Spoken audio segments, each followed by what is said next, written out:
Christmas and a wonderful New Year.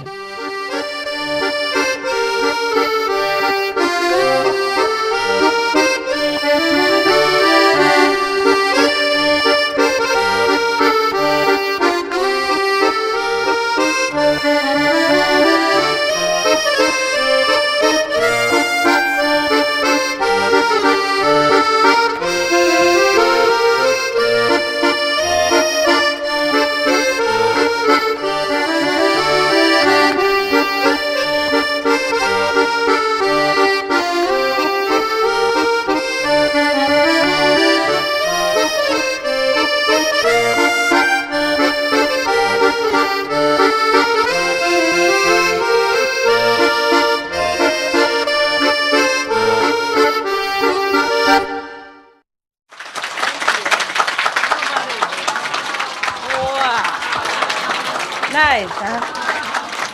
Yeah. I have even 2 pockets for blessed candies. All right. English, okay? No jokes. Serious. 你们要听那个是或是要问问题？是啊，不要再问了哈。Good 。不问表示说开悟了，这样没人敢问了。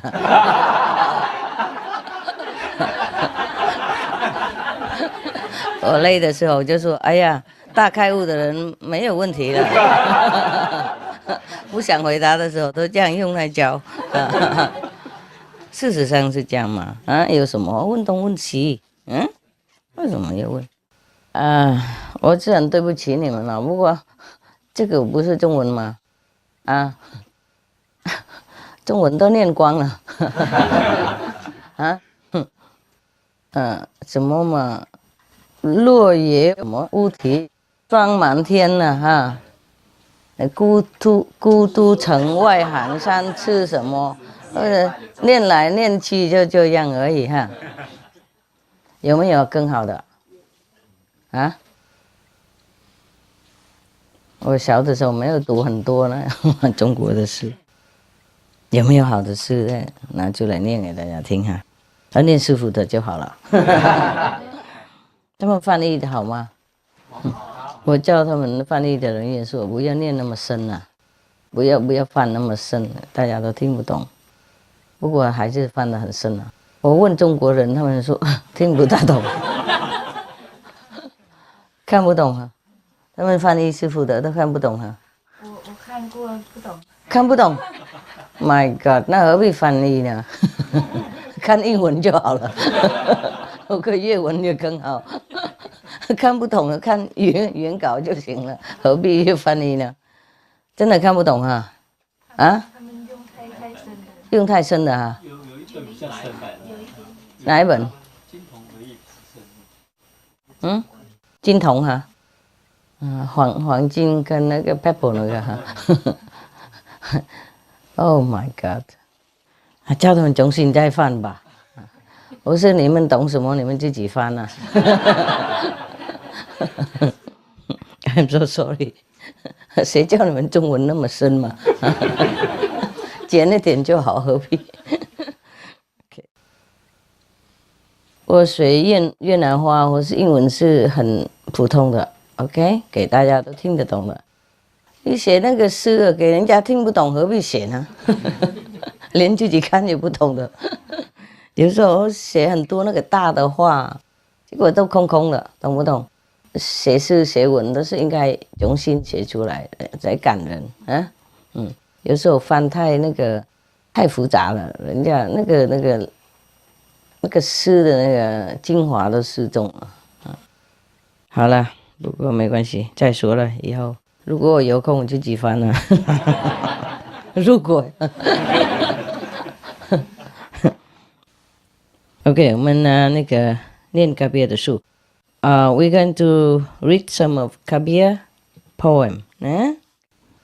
He's talking about the righteous in transcendental state. Talking about the saints, 圣人哈。Saints don't give up their saintliness. Though scores of unsaintly they meet, sandalwood doesn't is coolness quit. Those snakes emboss the sandal trees. One who's dear to God, Kabir says, is from a long distance discerned. He's gaunt, but his heart transcends, as if he has quarreled with the world.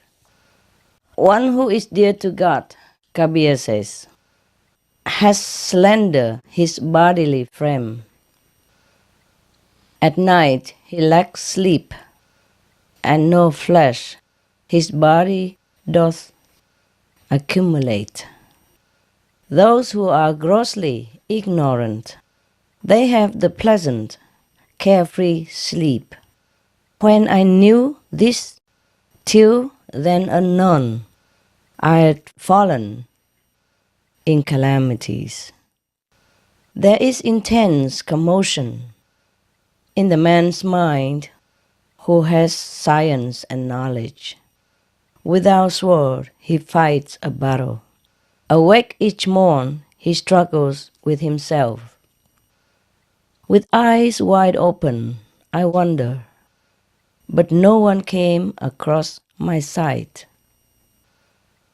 In whoever heart my master dwells, how can he remain recondite? You don't know recondite? we need a big dictionary. If an Englishman don't know, I'm not born there. I can guess perhaps ignorant or something like that, yeah? Or remain indifferent, yeah, indifferent. Because the master dwells in his heart, yeah? So he cannot remain the same like before, yeah? Whatever it was. Okay, let's go back. Maybe we understand better. Saints don't give up their saintliness, though crores of unsaintly they meet. Okay. I think it means Yeah, a lot. Yeah, score. Maybe it's misprinted. Maybe it is misprinted. Okay, scores mean a lot of people. Yeah. Sandalwood doesn't quit its coolness, though snakes emboss the sandal trees. Okay. In this sentence, I think the Saint Kabir means that even though we live in this world, yeah, we have to deal with a lot of people who are not saintly. They will not lose their saintliness. The true saint, that is. Huh? Because every day we have to deal with lots of people. Huh? Maybe business, maybe relatives, maybe friends, maybe neighbors, maybe just bureaucracy. Yeah. But a saintly person will remain always saintly. Are you? You cannot find a dictionary. It seems to be preserved, to keep something. Keep the way it was, right? Yeah. So that's what I thought. Huh? Recondite. Mean to remain, indifferent. Yeah. Preserved. Or aloof, or, away from the saintliness. Yeah. Okay. Now, why didn't you just bring the dictionary here? He's translating. A computer. Nowadays, we just ask the computer. No need to ask the teacher anymore. Okay, then you guys just go and learn with the computer. I go home, sleep. And get initiation by computer. And you can type in and ask the computer, what's the first level? He likens the saint like sandalwood. Yeah, sandalwood, 당香. Sandalwood never lose its coolness. Yeah, even though snakes or other things surrounding the tree. That's normal. Okay, I hope you are this kind of saints. Are you? Yes? Wow, impressive. Huh? Yes. Snakes also represent temptation. Yeah. And poisonous atmosphere. Yeah. Poisonous thoughts of people as well. Maybe like that. Yeah. Even though we live in such environment, yeah, meet so many of such people, we remain the same. I think you do. I believe what you said. Because otherwise you wouldn't be here, no? Right? After so many years. How many years we know each other? 15 years. Same, huh? Both of you, huh? More than 20 years. You are 20 years? Almost. Almost 20 years. Okay. Anybody else more than that? 33 years. 33 years. And she's still with her husband. Must be a real saint. Never lose her saintliness with her husband. You still love him? Oh, yes. No? No, just respect. Just respect. Ah, okay. And the husband, of course, respects his wife very much. Huh? That's another word for fear. Yeah. Okay. Never mind. You guys don't laugh with a single person. Don't laugh. Because you don't know what it's like here. You don't have the right to laugh at all.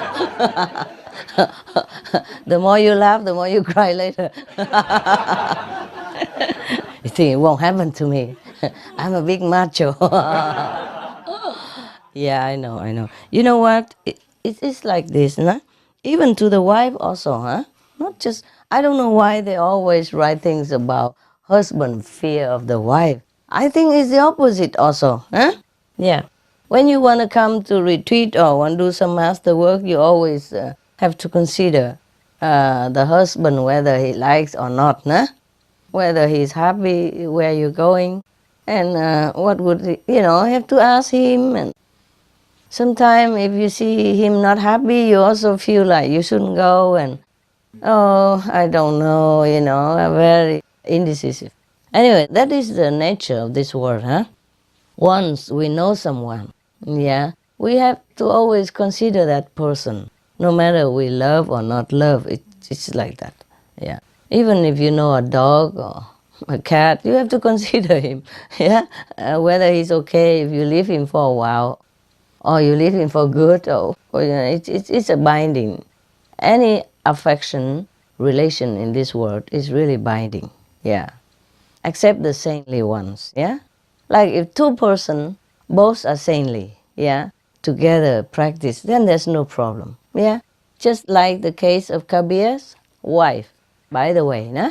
You remember the story that a person wants to try what devotion is, yeah? And he thinks he's better and all that. So Kabir tell his wife he pick some stones and tell her to fry it in a pan with oil. So she did it immediately. No question asked. No why, but however, you crazy? You wasting oil. Yeah, nowadays you don't do that, okay? Because we are trying to conserve the planet, okay? Maybe you put one drop just to symbolize the devotion and the unconditional obedience of a disciple. Yeah? Suppose I tell you to fry stones, will you do it? Yes. Yes? Okay. Suppose if I want you to die for me, would you? Yes. I thought your love is undying.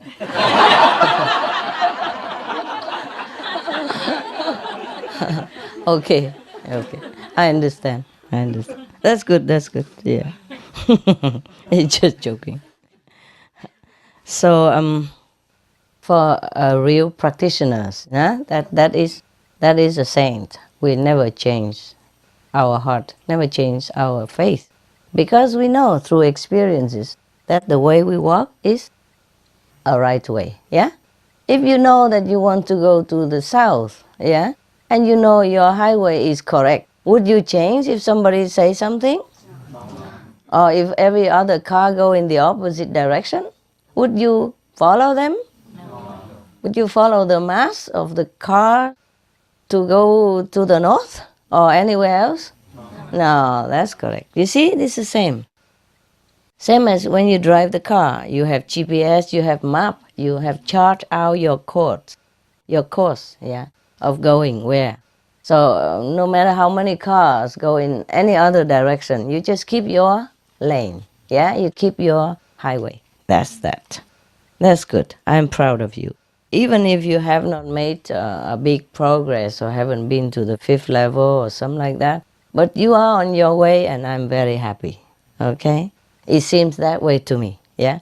Whoever has already left, and I'm also happy.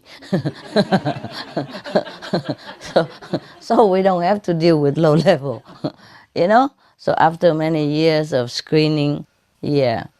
Even though I gave initiation to everyone in those years because of the time, of urgency of the time, I went everywhere and gave initiation to whoever, yeah.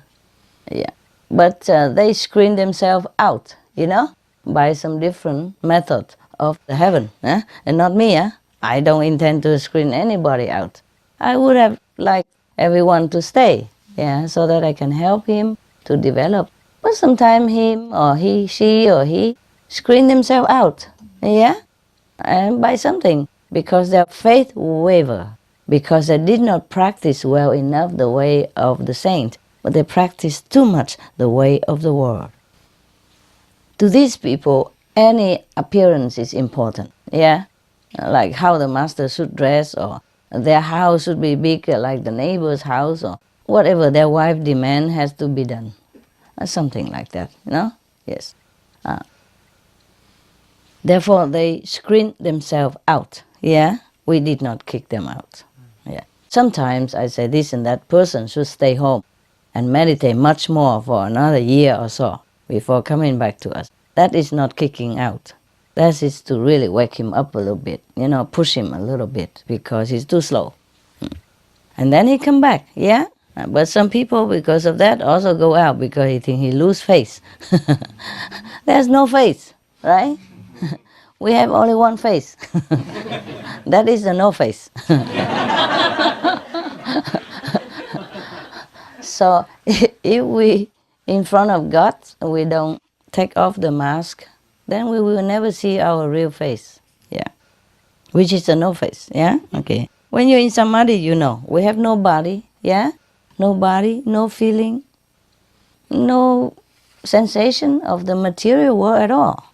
That is truly no face, yeah? We are just light. We are just a divine bliss which has no form, yeah? No trouble. But most of people, even some initiates, you know, in the beginning, because I give them so free initiation, and they did not cultivate it, you know? Like if you give them a piece of diamond, but he has no eyes for it, so he just throw it out. Okay, fine. And we don't have to worry about such people anymore. But it's a pity, for them, yeah. Although I'm happy not to have to deal with low level people. Most people, they are too engrossed. Many people, Maybe not most. I don't know. If we say most, we offend people. But it could say most, because look how many of you compared to the world anyway. So we can say most, yeah? Of people, they're very engrossed in material gain and profit. And they take care too much of their immediate need, yeah? Either themselves, their own need, or family members' need. And so they are blind to the light of salvation. There was one story about Guru Gobind Singh, yeah? He was talking to his so-called devoted disciples, and he was asking who is the most devoted, yeah, who would really obey him and all that. You know, I mean, blindly, yeah, die for him and something. Everybody raise hand, okay? And one particular person has been with him a long time, and particularly show the most enthusiasm. So he asked him to go home, buy him some cloth, because he would do it just to buy a special cloth, special, very fine, expensive cloth for SM Celestial clothes, no? Maybe the guru wanted to design some SM Celestial clothes for fashion show. So the disciple said, right away, sir, I bring in the morning, tomorrow. So he went home and he searched all over town and he found one roll of that kind of cloth that the guru wanted. Mind you, at that time, you give to the guru doesn't pay you back, okay? This is a different time with the Master Ching Hai, so don't think that the guru give him the money to buy it. That would be too easy, yeah?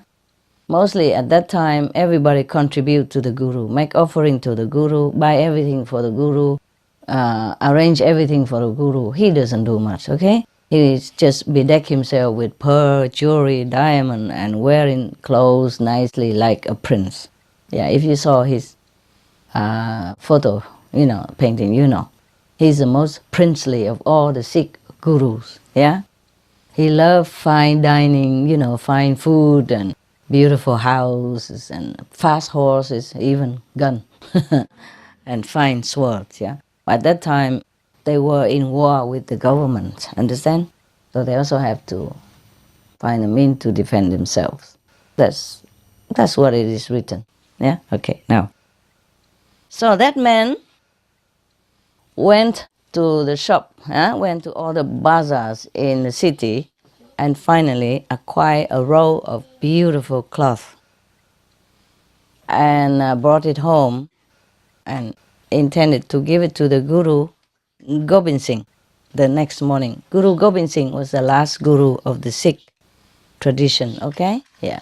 They originally also practiced Kuan Yin method, the method of light and sound, of course, okay. So now, in India, they worship Guru like God, you know that, Whatever he said has to be done, yeah. No argument, yeah. And most of the Indian people, they are very, very devoted to their Guru, Even die for the Guru, that's normal. And you know many stories I told already about Guru Gobind Singh and the devotees, the devoted disciples. They really die for him. Many times he tested, but he didn't kill them, of course. Just tested, yeah. Okay, now this guy bought the cloth, brought it home, and then what happened? His wife saw it. Said, oh, where did you get such a beautiful cloth and what for? Is that for me, is it? No, of course. So the husband say, no, that's for the Guru. He demand this cloth and I look all over for it. And tomorrow I bring it to him. Yeah. So the wife say, no, I'm not parting with this cloth because it's beautiful. Just what we need because our family just needs some new clothes for New Year. You're not bringing it anywhere. So the husband said, but this is for the Guru. I promised him to bring it tomorrow morning. She said, you could tell him you couldn't find it. Or you go out buy another one for him. He said, no, this is the only rose that left. There's no other like this. The one and only. I have to bring it to the Guru. But the wife said, you are not going to bring it to the Guru, no matter what. You have to tell him that you could not buy it. Or you have not found it yet. Whatever you say, I don't care. I keep this roll of cloth because she loved it so much. It was the most beautiful one. Whoever laid eyes on it, love it, and it's expensive and all that, and it's the one and only. So she said, he said, it's the one and only, I cannot buy another. She said, yeah, that is even so much the reason I should keep it. So our neighbors will envy us, because the neighbor just had something that we could not have. So now I'm having something else that she won't have. So it will be even. The wife maybe not initiated her. I don't think she is initiated. If she is, she wouldn't do that, no? No. Could it be that some initiates are like that? Could be also, Possible, But rare, Okay. Well, In our group, no, huh? No. Did you? Did you? Did you stop him to bring that small Christmas card for me? Any of the women? No? The little Christmas card? You tell him no? No, huh? I'm kidding. Okay. So the wife doesn't let the husband bring the cloth to the guru. Next morning he just come and tell him that he didn't find it. I tell you. Any relationship in this world is a kind of binding chain. Yeah. Maybe golden chain, maybe silver chain, maybe iron chain. They all chain you. Okay? Except, like in this poetry, where the saints, when they live together, the husband and wife are saying, then no problem at all. And they even help each other, to elevate to sainthood, higher sainthood. These are the real marriage, even if they don't thank each other anymore. No, 瞪眼睛. Wow. But to have such a marriage is rare, huh? Yeah. Love is to look in the same direction. It is truly like that, nah? Not to look into each other's eyes, huh? I'm glad that you two still, love each other so much, and I want to ask you a secret. How? Yeah, there are some people are like that, huh? Some like that. There are some Vietnamese couple also like that. They left already. They've been together a long time, and after practicing Kuan method, you stay together longer even, huh? Because you become brothers and sisters, and you respect each other more, and you help each other to practice. So the relationship even became more deepened. Yeah? Only the one who are really lousy don't do that. So now we go to the next level. One who is dear to God, Kabir says, is from a long distance discerned. He is gaunt, by his heart transcends, as if he has quarreled with the world. The one who is dear to God, according to Kabir, this guy feel very distant from everything, from the thing that he talked about up there, like even if the snakes around it, the temptation around him, the poison atmosphere around him, he's like aloof from it, far from all of this. And even though he looked like he lacks everything, gaunt probably here don't only mean physical, maybe also physical, but means he doesn't seem like glittering like everybody else, doesn't show off his wealth or doesn't really, smartly dress or maybe have the greatest car in the world, nothing like that, But in his heart, he's a transcendental person. He's above all that. He's more glorious than the outer appearance, yes.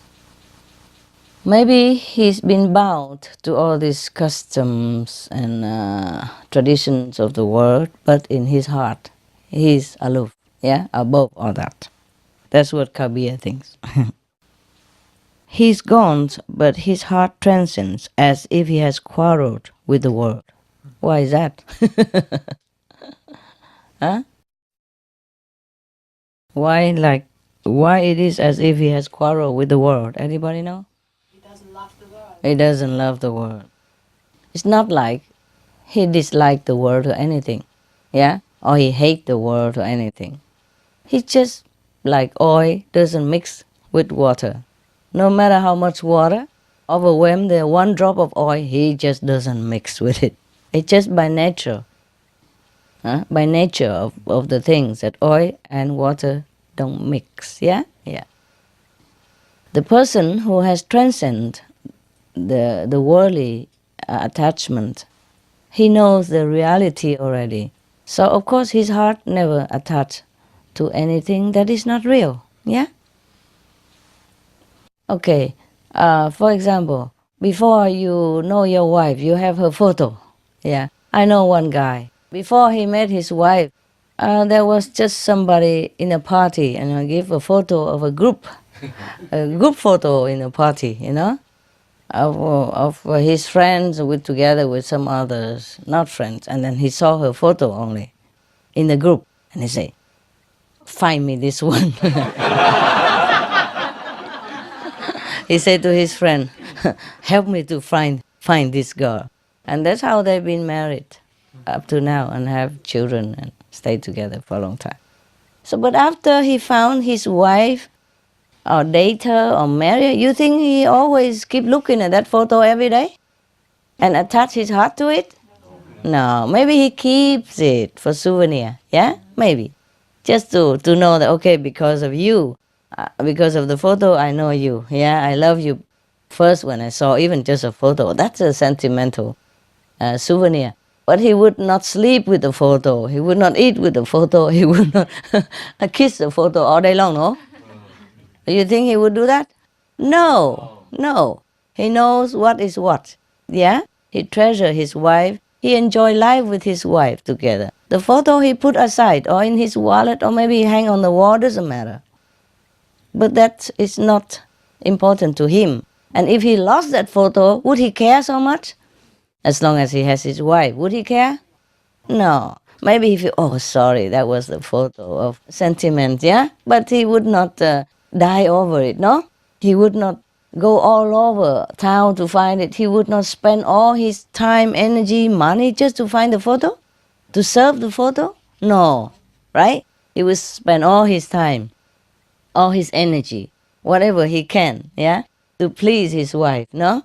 To enjoy with his wife. Yes, that is the reality with the saint. The same with the saint, yeah? He knows God. He knows what's real. So he would depend on his energy or his time and all, whatever he can, whenever he can, to devote to God, no? To the reality that he knows. That is like that. So nobody can shake his faith. Eh? Nobody can come to brother and say, hey, the photo is what you have. The photo is the best. Remember how you love the photo? Yeah, you cannot. You cannot just because of this girl, you forsake the photo and neglect the photo. You have to sleep with it, devote all your time for the photo, spend all your money for the photo, frame it very big, put gold on the photo, give flower to the photo every day. Would he do that? No. No matter how many people say he knows his wife is real, yeah? And the photo is just a replica, just a cause for him to find her, yeah? Similarly, in this world, every little thing in this world is a reminder for us to find God, yeah? To see the reality, because the shadow of this, that's how awaken us to want to see the reality. See that? Yeah? We look around, we see beautiful flowers and skies and water, all this beautiful creation, and we think, oh, who made this, yeah? I want to see the one that made this, yeah? And so we long for God, see? And so, similarly, no matter what happened, the saints will never leave God for the world. But it doesn't mean that he hates the world. He's just so detached. There's nothing else he can do anymore. After brother see his wife, nothing can make him love that photo and hug that photo all day long anymore, right? He would love his wife only, yeah, the same. Once we know God, we don't love anything else. We don't hate anything else, but we just suddenly cut, yeah? We cut the attachment to anything else in this world because we know the real world. That's all there is. Not because master tell you to do that, not because your brother and sister tell you to do that, not because fear of your wife or anything, or fear of hell even, not even that. Because you don't fear hell anymore. You don't care what. You know God already and you're happy. That is just the nature of things, yeah? No matter what I tell you, you just do it, yeah? And the ones who neglect God, who doesn't take time to find God, of course would not love God. and then come back to love the world, or not love the world, or just slave to the world or not. For example, maybe he saw the photo. He said, wow, this is a beautiful girl. I want her. But then he couldn't care less, whether he find her or not, yeah? And then he got distracted, and maybe he likes another girl, of the lesser beauty or lesser virtue. And then he got entangled in that relationship. So when his friend find the girl that he loved in the beginning, he's already so distracted and so attached and so bound to the other relationship that he could not get out. Understand me? He could not get out. He's too busy with that. And he's too bound, yeah? Too much binding from the other girl that even though he still wants to see the woman in that photo, he don't have any more time. He doesn't have any more energy. He has no more courage because the other wife will nip him. Huh? Or maybe starve him for many days or lock him in a room, who knows. Or beat him up even. 3 days he couldn't see her.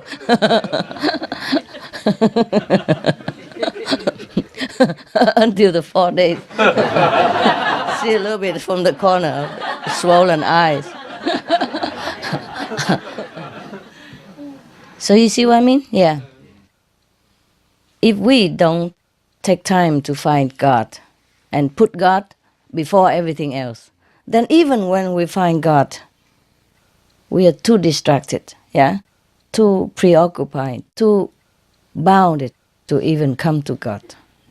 Just like if he didn't put all his attention to find the girl in the photo that he wants, he might be distracted and bound with another girl, and then he could never find happiness in the girl in the photo because he neglected her already, and now he's gone, he's finished, he's in prison, yeah, of another relationship, something like that. Of course, he still can, if he is courageous, he can break away from that. But most people don't have enough energy and courage to break away from an entangled relationship. Understand me? Well, that's why many men or women have two relations, and just juggle, back and forth between both of them and feeling very miserable, like you don't have any wife at all. If you have two wives, mean you have no wife. Too much worry, have to hide and have to tell lies and all that. What a life is that, yeah? In Vietnam, we have a saying, it say that một vợ thì nằm giường lèo, hai vợ thì nằm chuồng heo, ba vợ thì nằm chèo queo một mình. It means if you have one wife, then you sleep on a silky bed with her, of course, nah? And she takes care of you, and your bed is made with silk, silk cloth. But if you have two wives, then you go out, sleep in the pig style. And if you have three wives, that's it, you sleep all alone. All by yourself, I don't care where. Maybe not even a pigsty to cover rain and sun. Maybe you just live on the street somewhere with your belongings together, like homeless. Who knows, maybe some of the homeless men in that situation. When you come home, you suddenly saw your belongings all on the street. And your wife stand on top of the balcony and say, that's yours, go. And she changed all the locks, and you could not get in anymore. Or she even moved to another town next day, yeah? That's how you become homeless. Well, it happened, no? If you buy the house and all in her names, yeah? Or the bank accounts all in her names, or even joint names, yeah? She can sell it behind you, yeah? And all the joint accounts, she can take all the money out and say sayonara to all of that. You say sayonara. And then that's not difficult to become a homeless, is it? Huh? When you have no bank account, no house, what else you have? Huh? Nothing. And wife, kids gone somewhere else you could never find. Okay. Now we come to the next stanza. One who is dear to God, says Kabir, has slender his bodily frame. At night he lacks sleep and no flesh. His body does accumulate. Okay. The no flesh come with his body. Okay. So the one who really loves God doesn't sleep at night. Yeah. Doesn't eat any meat. Yeah. Consume little food. Or just simple food. And so Kabir say that his body will become slender, skinnier, And at night he doesn't sleep at all also. Therefore, his body have no flesh, not a lot of fat on his body. But you ate breakfast, right? Yes. And dinner? And something in between. Okay.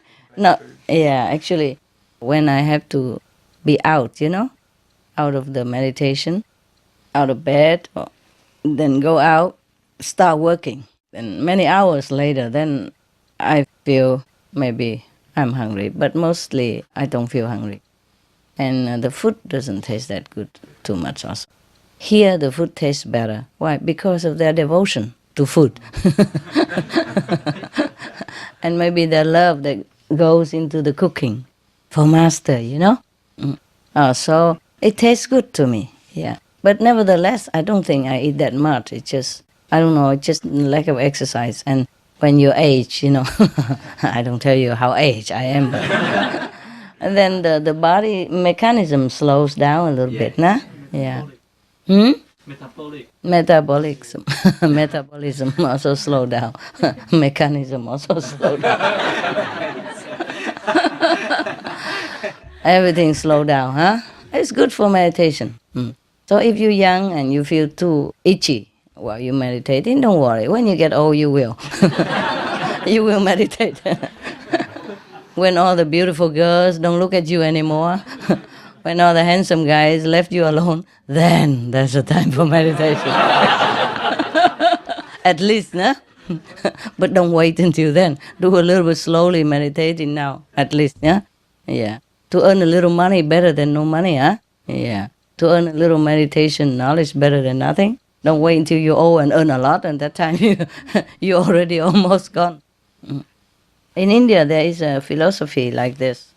Your life divided into 3 parts, The first part is to study. That's when you're young, to study and accumulate knowledge, of the world or of spiritual knowledge. And then in the middle part of your life is to have family, to discharge your duty to your families and nation, And the third part of it, after your kids grown up and business established and you have enough finance, then you renounce the world.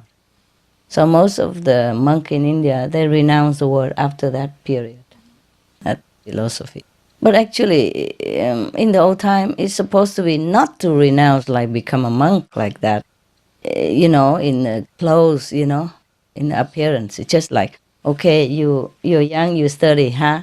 And then when you are middle of your life, you get married or not get married, to make a business and to take care of your family, and maybe your parents or something.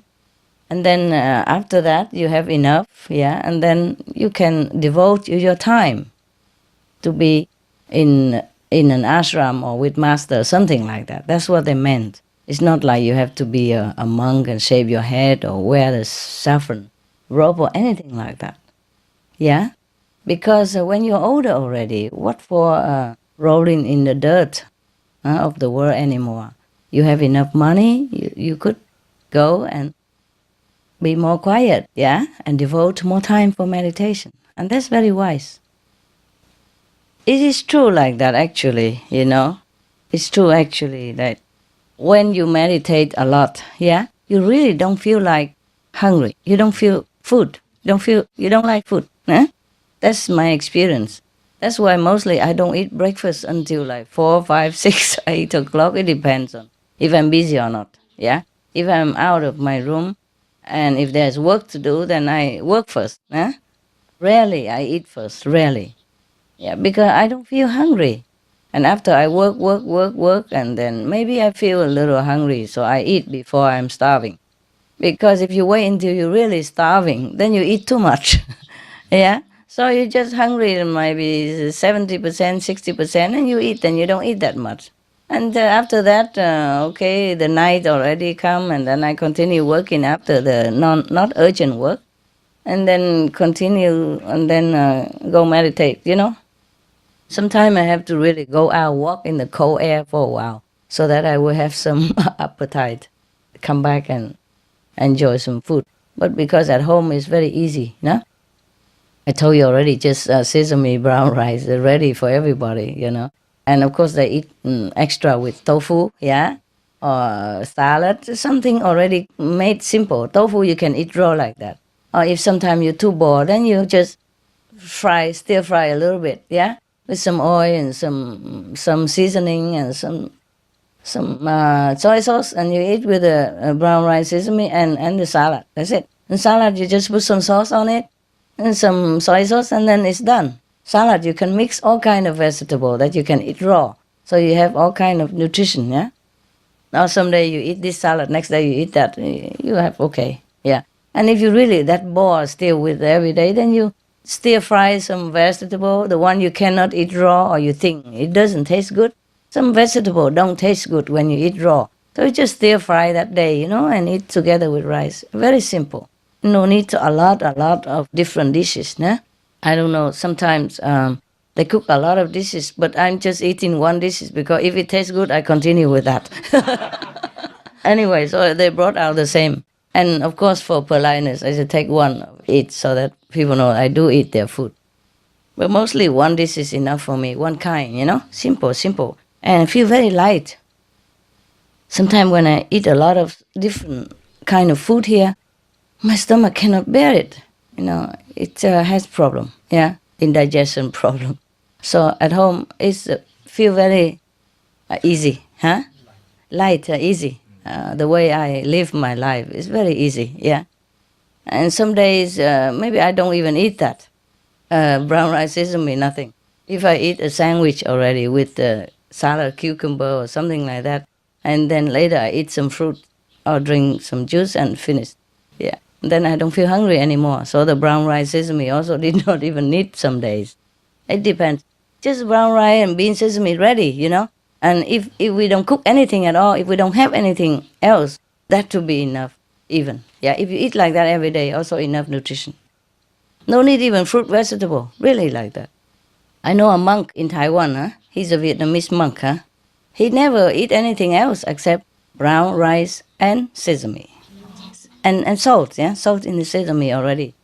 He bought a lot, cheap, big chunk of bag of sesame, and they ground it already for him, and then they store it in big jars, and every day they just cook brown rice, and he just eat with that. I don't see him eat anything else. And sometimes, maybe a little fruit juice, but only if people made it for him. If not, he doesn't eat. Doesn't even take anything, just water, sesame, brown rice, and he's big man. He's about 3 times my size. I don't recommend it. Yeah, and he's also a qigong master, eh? Yeah. You cannot stab him. You cannot kill him with knife or bullet. Yeah. Yeah, the qigong people, if you put knife into their body, it just comes out. Just repose it. Yeah. He teach qigong, you see? Yeah. I really saw him do it. It's not just talking or teaching. He really can bend an iron rod, or bear a spear into his throat, which is the most sensitive area even. The spear go to his throat, it just stay there. And it's just a little red mark, just like when you put something on your skin, just very little red mark, that's it, nothing else. No bleeding, and not even deep into the skin, no. Yeah. The spear just leave a red mark because when you press something on it, it has a red mark, that's it, nothing else. But it disappears in 2 seconds, And no bleeding, no holes in the skin, no scratch, nothing. Or he lay on the broken glasses and somebody piled, concrete on him and banging with the hammer, nothing happened. Just some red mark and then it's be gone. Yeah, truly like that. And he eat only brown rice, sesame and water. Yeah, I bear witness to that. I saw it. When I first came to Taiwan, I stay, in his temple. I know every day. He's not cheating. Just that. Of course, but he practiced all kind of qigong, and all kind of thing. And he lived from that too. It's not just the food, I guess.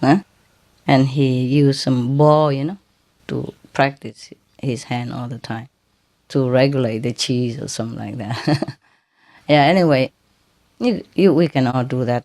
And there is a Japanese guy, the one who spearhead the sesame brown rice, is Osawa, no? Yeah. I don't think he practiced anything. And he wasn't that big and fat like the monk that I told you. But I saw he's skinnier, yeah? And when he was 70-something, he still went around the world, talking about brown rice and sesame diet. Because he say that it cure all kind of disease, cancer and everything. And it has been proven as well. Many people in the world follow these diets to cure their sickness. Yeah. And after you eat the brown rice sesame for a while like that, if you eat anything else, your body seems not to agree with it. Yeah, because it's more simple and more pure for the body to assimilate. So that's what it is. That's the way it says, yeah? But I'm not like fanatic or anything, okay? Someday I eat brown rice and sesame. That's just ready there for any time, like a staple food, Yeah, if you don't have anything else, you eat that. That's good enough. But I just eat anything. Yeah. Mostly that, yeah? Mostly that diet. But sometimes variety, I have a sandwich or something, yeah? And then some juice, yeah? And it's fine, yeah.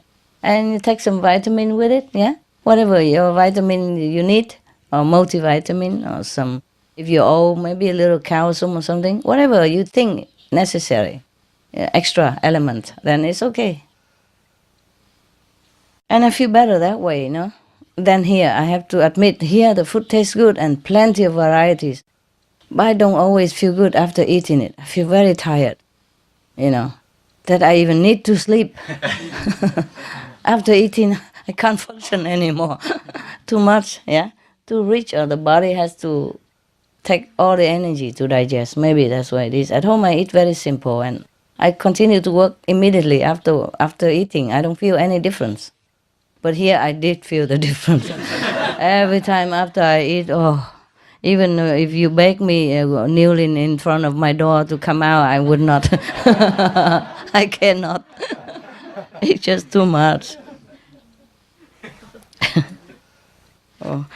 Poor Kabir.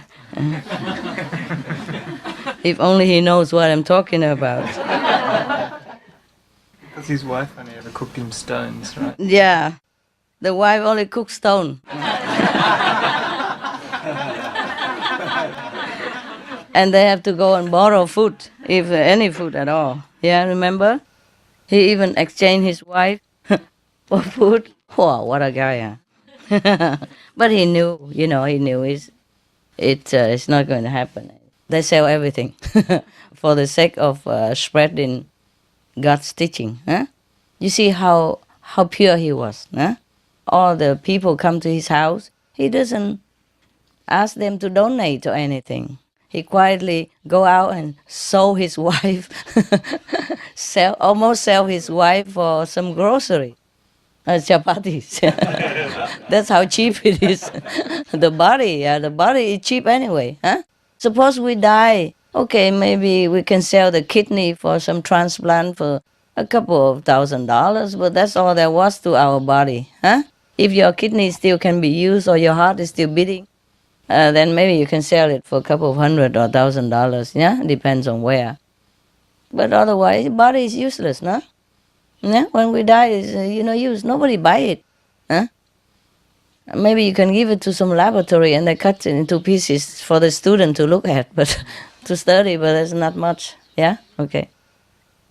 So even if he expect that the grocery man would buy his wife for a night, he wouldn't care. She wouldn't care. Yeah, both of them are completely devoted to God, that even their body, they offer it as well, in whatever way God meant it to be, to save sentient beings, to save other people. So, they are really saints, huh?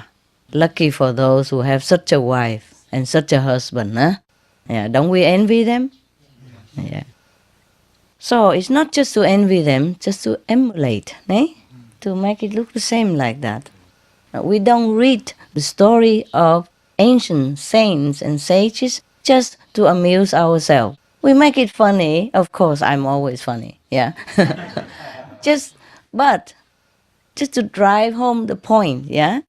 We read it not just to have fun or to entertain ourselves, but to see how the saints live their life. And we will try to achieve, their way of life. That's how people become saints.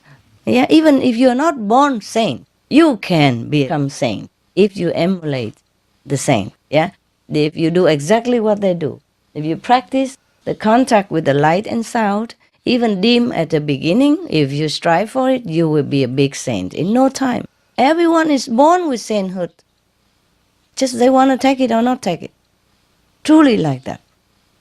No one would be denied the kingdom of God if they really want it. No one. Even if you're from astral, you just came back from hell, you'll be a saint in no time. If you really sincerely devote. Every saint has a past. It's truly like that. Every sinner has a future. And in the eyes of God, there's no sinner. They're just mistaken and situation push them into it. Yeah? The temptation of this world, the snakes around the sandalwood tree. So all we have to do is just really focus, really love God above everything else. Then you are really a saint. Or you will be the saint in no time. This is a very logic and very simple solution.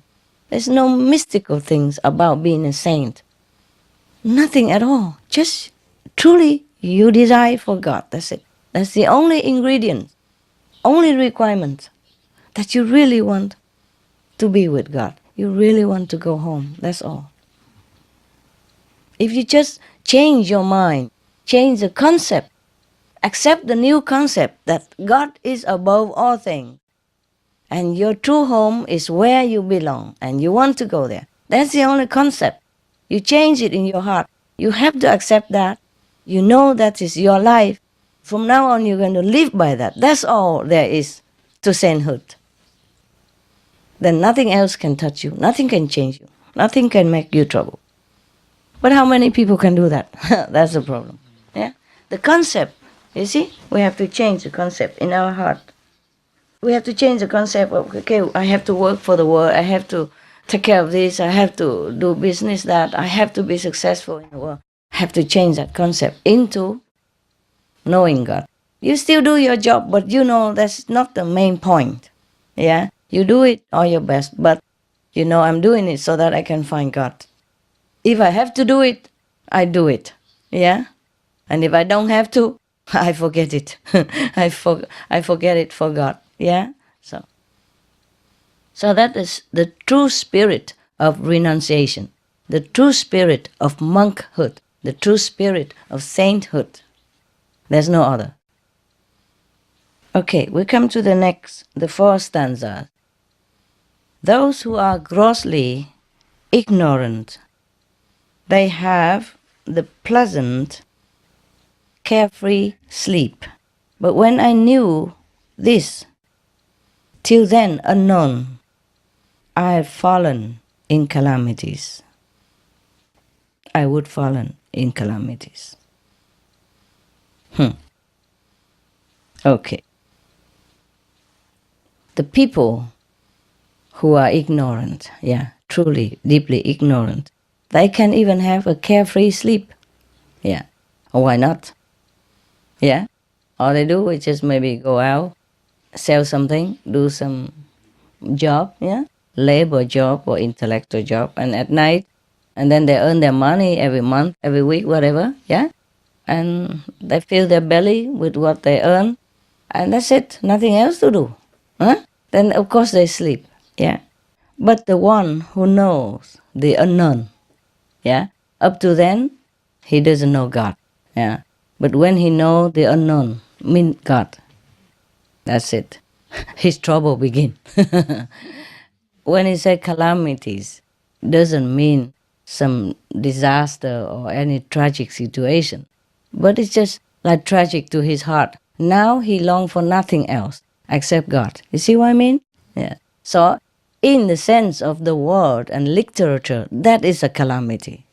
What is a guy who care not for business? Huh? Who don't even touch his wife? Who don't eat much food and sleep no at night? Isn't he not in calamities?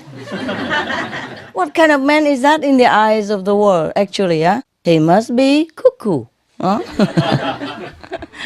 So in this sense, Kabir say that because he know the unknown now, that he fallen into calamities. That's what it is.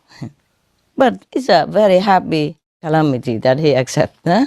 Otherwise, he wouldn't continue to do it. No, it's just like you are in love, you're helpless. When you love somebody, oh, no matter what parents say, oh, he's poor, he's a bad guy, he's this, he's that, he's not worthy of your hands, he's not worthy of your heart. No. Would you listen? No, no, no. You just want that person. You just want that man. And you can't care less not what happened in the future. Yeah. Even some people love somebody else's husband, and she also cannot help it. She knows it's bad, she knows she cannot do it, she knows it's disadvantage for her, but she's just helpless. You understand me? It's just like that with God devotion. Once you know a glimpse of your beloved, the unknown God, you just hooked. And then you continue. And if you have a chance at all, you would just sit in meditation for a long time. You don't care for food, you don't care for a job, you don't care for wife, children, husband, nothing. But that's why I warn you, you have to continue with your worldly duty. Yeah? Because if I let you, you will sit there all day, all night, and then what? Huh? Then people will think that I make your family trouble. They already think like that because you eat vegetarian only. Understand me? What if I allow you to just forsake everything the way you want? Then we will go nowhere. Huh? But therefore in India, they devise this system. And when you're young, you study, you do the way your parents want you. And in the middle of your life, you married, you do like everybody else. If you have to. If you don't have to, okay, huh? No, I mean, that's just a normal situation. In the society of India in the old time, it's like that. So that nobody say anything. And the world population continue and the world system continue, you see? So we don't disrupt anything, yeah? But the small number of them skip all that, you know? They skip the young age to go to school. They skip also the family age. They go direct into the third age. The ice age. The ice age, you freeze everything. You don't care about anything. You freeze it all up. You just go direct to sit at the feet of the master in the ashram or something.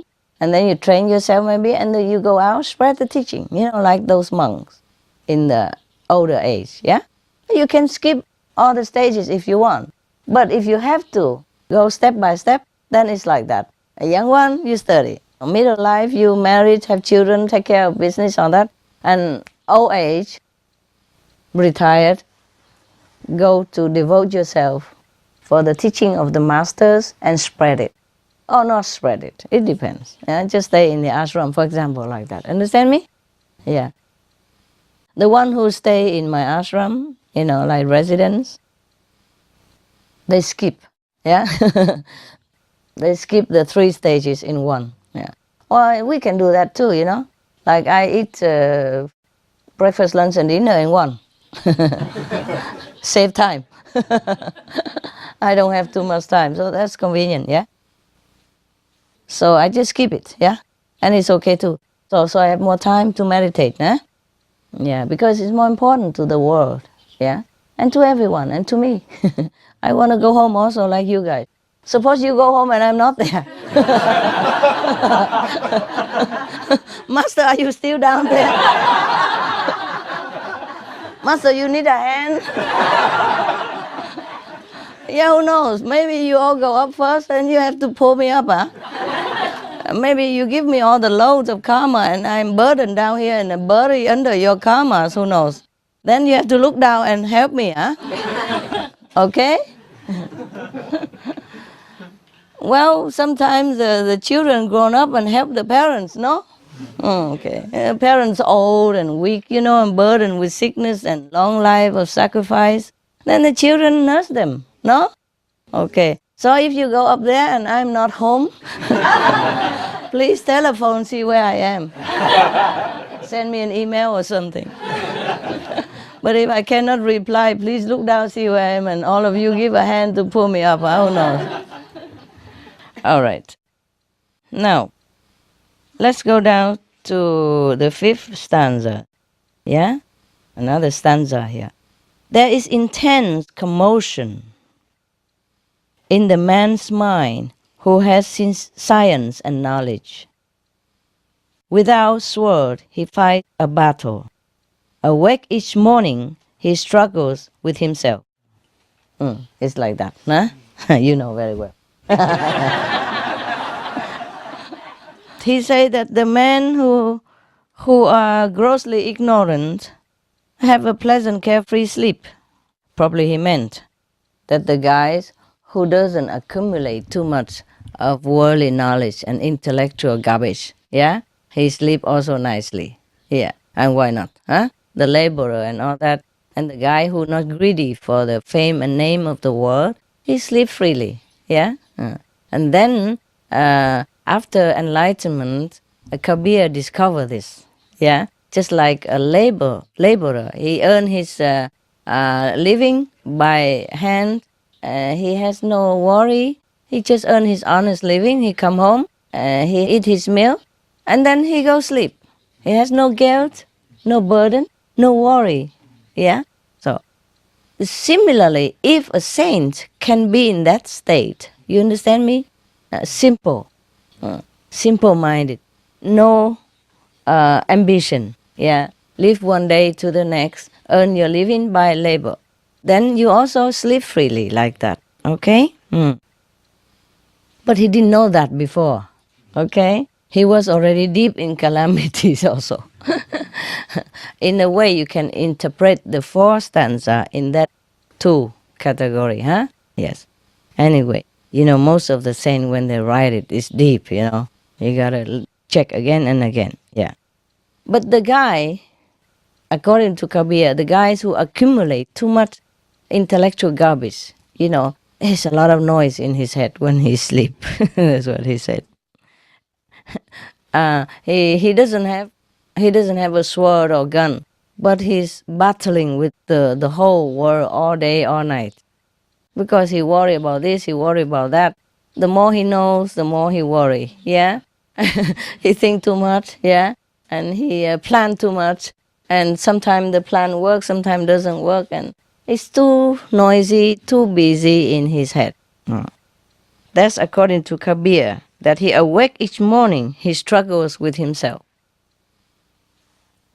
Too much garbage, yeah? Too much useless information and data. So he fighting with all that. This is good, oh, this is no good, this is good. Even science, they update all the time. You have to keep up all the time. Even medical treatment is always updating, always new, yeah? And then you have to struggle to keep up with it, yeah? To know the new how, yeah? And when.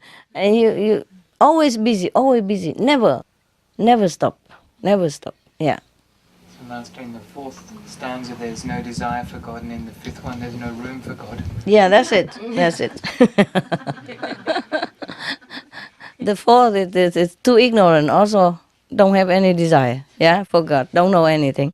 And the 5th is too busy, don't have time for God.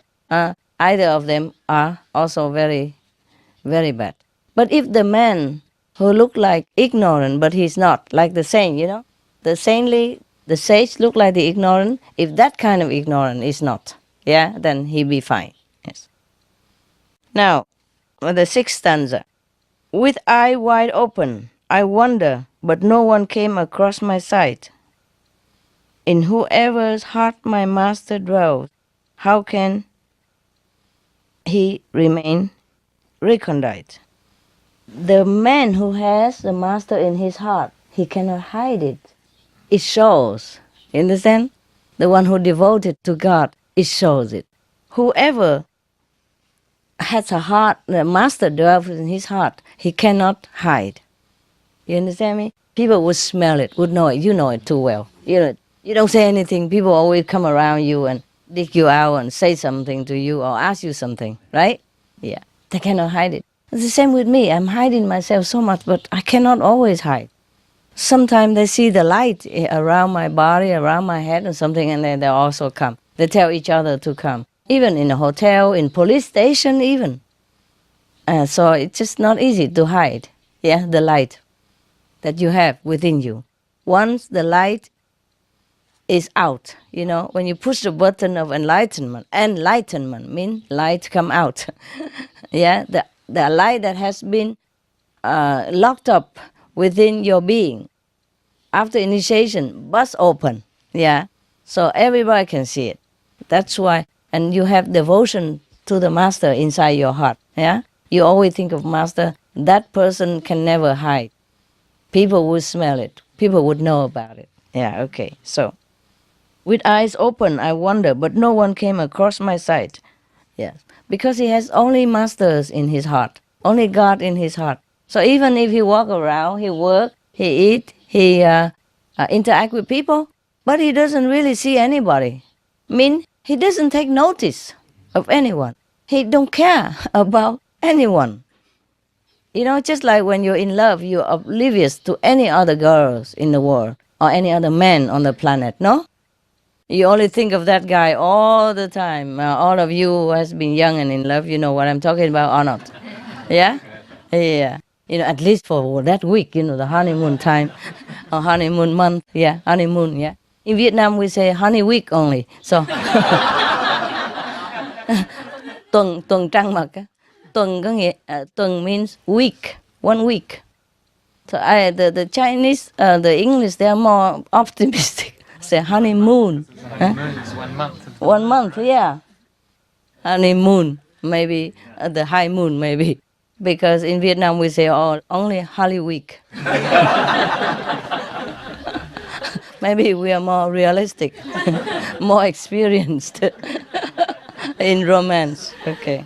Anyway, I hope your honeymoon lasts longer, but it sometimes lasts the whole lifetime, no? What does it feel like to live with someone for so long? Could you guys tell me? Except with God, I don't think I could live with anybody that long. I love all the men that I met before, but I couldn't live with them very long. Huh? I was engaged, and I was married also, but I don't think I could ever live with them all my life. I don't know how. Perhaps because I left already and it's too late to come back, but if I knew what I knew what I know, I probably not leave them, maybe. Just stay together as friends, yeah, maybe. Huh? So that's what it is? You stay together just like friends? Like best friends? More than friends? Because you go through upheavals together, right? Yeah, it would be more deep, deepen relationship with days, right? Yeah, of course. Worry about the same things, yeah? Take care of the same problem. Maybe that's how you deepen your relationship, huh? Oh, well, I'm asking you, the practitioner, the so-called saint, so it's different, isn't it? But if I ask the people outside how they live together the whole life, probably it's the same, huh? They have so many souvenirs together, moments together, so they just, become like best friends, yeah? Yeah, something like that, okay. After a while, it's no longer the physical attraction, right? It's a friendship, right? Okay, yeah. Maybe it's good like that I left to my family. Otherwise, you have to move, to Germany all the time. And my house was very small. He was a doctor, but just new doctor, didn't earn that much. My house only 2 rooms where you sit. Here you already sit outside of the yard, but over there maybe don't even have yard to sit. Yeah, I have yard, okay. But I don't know if the neighbors would allow me to put up tent like this for you. You know what I mean? Yeah. Yeah, well, it would be more difficult, huh? If I live with my ex-husband, it would be difficult for you to reach me. I also have to ask him, are you on duty tonight? Okay, then I can see other husbands. So many husbands, so many wives coming. Yeah, but then you have to wait in turn, I can only take maybe 4 people at a time in my house, yeah. If I remain a wife in the sense of the word, it will be more difficult, right? Yeah. And apart from not saying that, maybe my ex-husband jealous, yeah. I don't like that guy. No, he cannot come in. Okay, that ugly guy, okay. The old man, okay. All the beautiful girls, okay. But the other, maybe at the end, far, 20 years later, or 30 when he's older, all the handsome guys and, old men, old woman can have to wait a long queue, It's his house, I can't decide, I have to ask him who's coming, And he probably look at the photo first, okay. This guy can come, this guy cannot, this guy, okay. This girl, okay, she's beautiful, Then we'll be in a little bit more trouble, eh? Mm. Thank God. Thank God for you that I'm lonely, Yeah, okay. Okay, I left the best husband you can find, okay? So, but I find the best husbands and wife also that the world can find. Yeah, it's okay too. Again, yeah? I have more husbands now. So, if you become the best, that would be worth it, yeah? Yeah. Worth the bargain, like a good business, nah? I exchange one for many, nah? Even the one best, but I also have many best, then it's okay too. To tell you the truth, if he doesn't practice Kuan method, I don't even want to look at him. Anyway, yeah? He doesn't practice spiritual, then to me, there's no husband, no wife, no relative, no friend. Yeah, I'm only a wife to anyone who practice spiritual method, Kuan method, mean sincere longing for God. I'm only a relative to those who loves God. Yeah. Then they are my family members. If anyone at all, no matter what he is, who she is, good looking, earn a lot of money, sweet and nice, faithful, loyal, anything like that, they're not my friend, not my relative, not my husband, okay? So don't worry. We did a good job. All right. Maybe you go out eat again? No?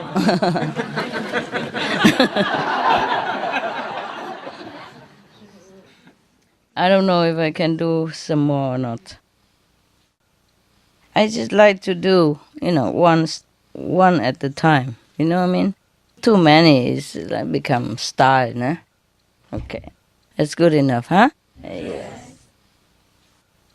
You want some joke? I come back later, okay?